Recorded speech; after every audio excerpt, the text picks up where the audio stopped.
Students, इस lecture में हमारा टॉपिक है फोर्स एंड मोमेंटम और आज हम इन दोनों क्वांटिटीज़ के दरमियान रिलेशनशिप को स्टडी करेंगे। इस लेक्चर में हम इन दोनों क्वांटिटीज़ के दरमियान रिलेशनशिप के लिए एक इक्वेशन को डिराइव करेंगे।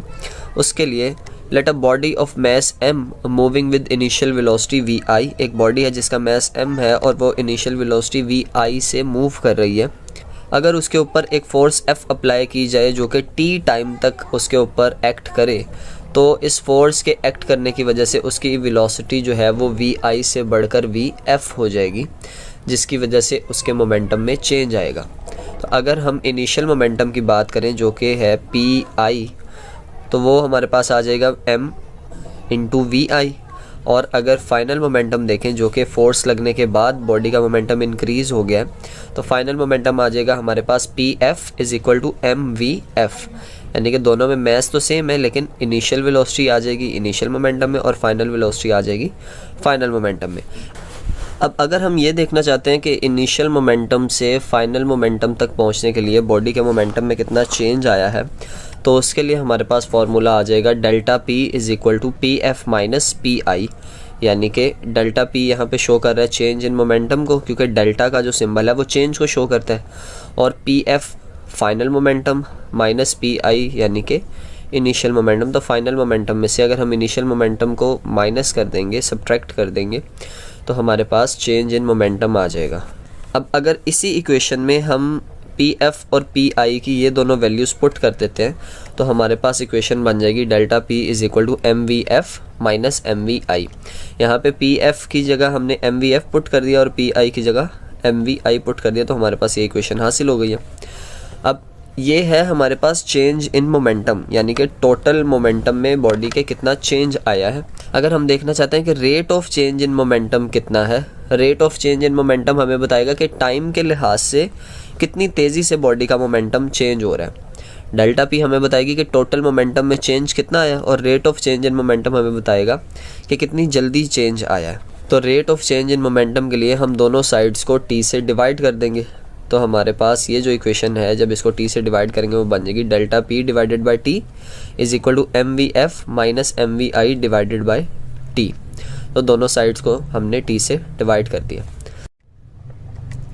अगर हम इसी इक्वेशन में देखें तो हमारे पास ऊपर वाली दोनों टर्म्स में m कॉमन आ रहा है, तो अगर हम m कॉमन ले लेते हैं तो कॉमन लेके हमारे पास आ जाएगा m V F minus v i divided by t.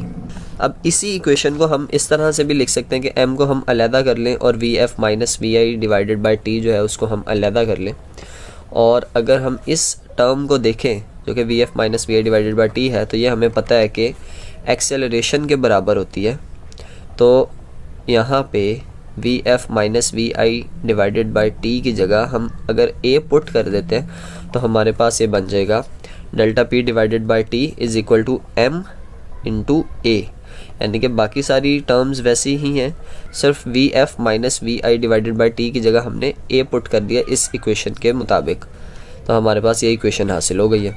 अब अगर हम यहाँ पे सेकंड लॉ ऑफ मोशन को दोबारा से रिकॉल करें, याद करें, तो हमने वहाँ एक इक्वेशन पढ़ी थी F is equal to m a, force is equal to mass into acceleration, और यहाँ पे हमारे पास मैस इंटू एक्सेलरेशन मौजूद है। तो अगर हम इसी इक्वेशन में एम ए की जगह F पुट कर देते हैं तो हमारे पास आ जाएगा delta p divided by T as it is आ गया, और एम ए की जगह हमने लगा दिया F, तो F इज़ इक्वल टू आ जाएगा delta p divided by t के, जो कि बराबर है rate of change in momentum, यानी कि कितनी तेज़ी से बॉडी के मोमेंटम में चेंज आ रहा है, वो बराबर है फोर्स के।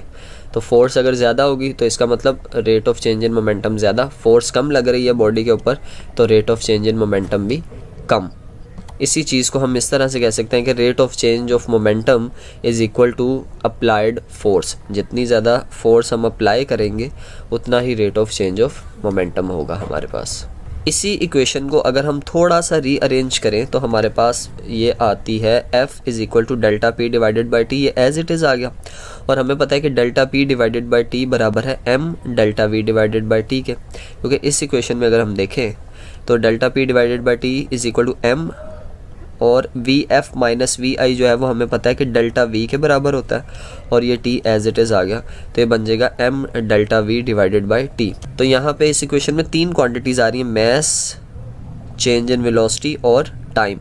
तो इन तीनों क्वांटिटीज़ में अगर हम देखें तो बॉडी का मास कांस्टेंट रहता है, उसके अंदर कोई चेंज नहीं आता, लेकिन वेलोसिटी को हम वेरी कर सकते हैं और टाइम भी हम अपनी मर्ज़ी से चूज़ कर सकते हैं कि कितनी देर तक हमने बॉडी के ऊपर फोर्स अप्लाई करनी है।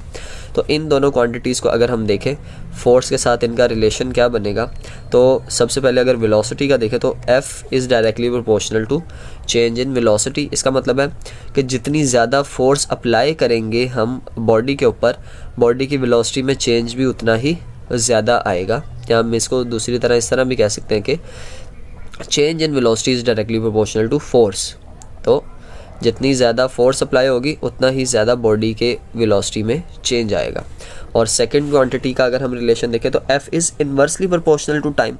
इसका मतलब है कि टाइम और फोर्स का इन्वर्स रिलेशन आ रहा है, यानी कि अगर हम ज़्यादा फोर्स लगा रहे हैं तो मोमेंटम चेंज करने के लिए टाइम कम लगेगा, और अगर कम फोर्स लगा रहे हैं तो मोमेंटम चेंज करने के लिए टाइम भी ज़्यादा लगेगा। तो यहाँ पे एक क्वांटिटी के कम होने से दूसरी ज़्यादा होगी और एक के ज़्यादा होने से दूसरी कम होगी। तो इस तरह से हम बॉडी की वेलोसिटी के चेंज में और मोमेंटम में जो हमने चेंज लेके आना है उसके लिए जो टाइम रिक्वायर्ड है उसको हम रिलेट कर सकते हैं अप्लाइड फोर्स के साथ। अभी हमने डिस्कस किया है कि F is equal to ma according to second law of motion, और यही बराबर आया है हमारे पास delta P divided by T के, यानी कि rate of change in momentum के। तो इन दोनों रिलेशंस को, यानी कि F is equal to ma और F is equal to delta P divided by T को देखते हुए हम सेकंड लॉ ऑफ मोशन की स्टेटमेंट दोबारा से कर सकते हैं with respect to momentum of the body. Momentum के लिहाज से हम सेकंड लॉ ऑफ मोशन को दोबारा से स्टेट कर सकते हैं। तो अगर हम second law of motion in terms of momentum देखें तो वो हमारे पास स्टेटमेंट इस तरह से आएगी कि when a net force acts on a body it produces an acceleration in the body. यही चीज़ हमने सेकंड लॉ ऑफ मोशन में भी पढ़ी थी। And this force will be equal to the rate of change of momentum of the body, यानी कि जब किसी बॉडी के ऊपर नेट फोर्स एक्ट करेगी तो वो फोर्स उस बॉडी के अंदर एक्सेलरेशन प्रोड्यूस करेगी, और ये फोर्स जो हमने अप्लाई की है ये बराबर होगी बॉडी के rate of change of momentum के बॉडी में कितनी तेज़ी से मोमेंटम की तब्दीली आ रही है। तो इस स्टेटमेंट को हम कहते हैं second law of motion in terms of momentum. इस तरह से हम फोर्स को और मोमेंटम को आपस में रिलेट कर सकते हैं कि force applied is equal to the rate of change of momentum. जितनी ज़्यादा फोर्स हम किसी बॉडी के ऊपर अप्लाई करेंगे उसके मोमेंटम में उतनी ही तेज़ी से तब्दीली आएगी, और जितनी कम फोर्स अप्लाई करेंगे उसके मोमेंटम चेंज होने में टाइम भी उतना ज़्यादा लगेगा। उम्मीद करता हूँ कि आपको आज का टॉपिक समझ आ गया होगा। अगर आप चाहते हैं कि मैं किसी और टॉपिक के ऊपर वीडियो बनाऊँ तो उस टॉपिक का नाम नीचे कमेंट सेक्शन में ज़रूर लिखें, और ये टॉपिक आपको कैसा लगा ये भी मुझे नीचे इस कमेंट सेक्शन में ज़रूर बताएं। उम्मीद करता हूँ कि आपको आज के टॉपिक के सब पॉइंट्स अच्छे से समझ आ गए होंगे। अगर आप चाहते हैं कि मैं किसी और टॉपिक पे वीडियो बनाऊँ तो उसको नीचे कमेंट सेक्शन में ज़रूर मेंशन करें। वीडियो पसंद आई है तो इसको लाइक कर दें, चैनल को सब्सक्राइब कर दें अगर अभी तक नहीं किया तो, और बेल आइकन को भी प्रेस कर दें ताकि अगली आने वाली वीडियोस के नोटिफिकेशन आपको सबसे पहले मिलते रहें। इसको अपने दोस्तों के साथ, क्लास फेलोज़ के साथ शेयर करें ताकि वो भी इससे फ़ायदा ले सकें। मिलते हैं आपसे अगली वीडियो में, तब तक के लिए अल्लाह हाफ़िज़।